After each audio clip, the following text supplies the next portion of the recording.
సంవత్సరాల తరబడి ఎన్ని మందులు వాడినా మీ మోకాల నొప్పులు తగ్గట్లేదా? ప్రాణ పెయిన్ క్లినిక్ లో అత్యాధునిక చికిత్స.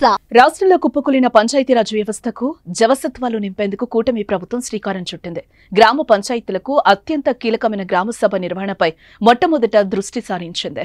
గ్రామ సభలకు నేటి నుంచి శ్రీకారం చుట్టారు. శుక్రవారం నిర్వహించే పంచాయతీల గ్రామ సభలను ఒక పండగలా నిర్వహిస్తోంది రాష్ట్ర ప్రభుత్వం.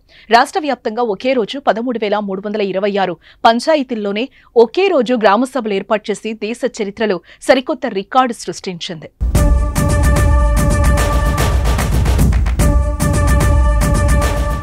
ఎన్నికల ప్రచారం సమయంలో ప్రజలకిచ్చిన మాట ప్రకారం పంచాయతీలు అభివృద్ధి చెందాలనే లక్ష్యంతో డిప్యూటీ సీఎం పవన్ సంకల్పంతో గ్రామ సభలు ఏర్పాటు చేయడంతో కీలక పాత్ర పోషిస్తున్నారు. మన పంచాయతీ మన సాధికారత నినాదంతో గ్రామ సభలు నిర్వహిస్తున్నారు. ఊరు బాగు కోసం ప్రతి ఒక్కరూ పాల్గొనాలని పిలుపునిచ్చారు. ఉపాధి హామీ పథకం ఆధ్వర్యంలో గ్రామీణ మౌలిక సదుపాయాలు, నీటి సంరక్షణ కోసం 49 రకాల పనులు, వ్యవసాయ అనుబంధ పనులు 38 రకాలుగా చేపట్టేందుకు ఈ సభల్లో తీర్మానాలు చేస్తారు. మొత్తం 87 రకాల పనులు, వేతనాలకు 4,500 కోట్ల నిధులను ప్రభుత్వం మంజూరు చేసింది. 9 కోట్ల పని దినాలు, 87 రకాల పనులతో 54 లక్షల కుటుంబాలకు ఉపాధి కల్పించేందుకు ఉపాధి హామీ పథకం ఉపయోగపడుతుంది. నేటి గ్రామ సభల్లో సీఎం, డిప్యూటీ సీఎం పాల్పంచుకున్నారు.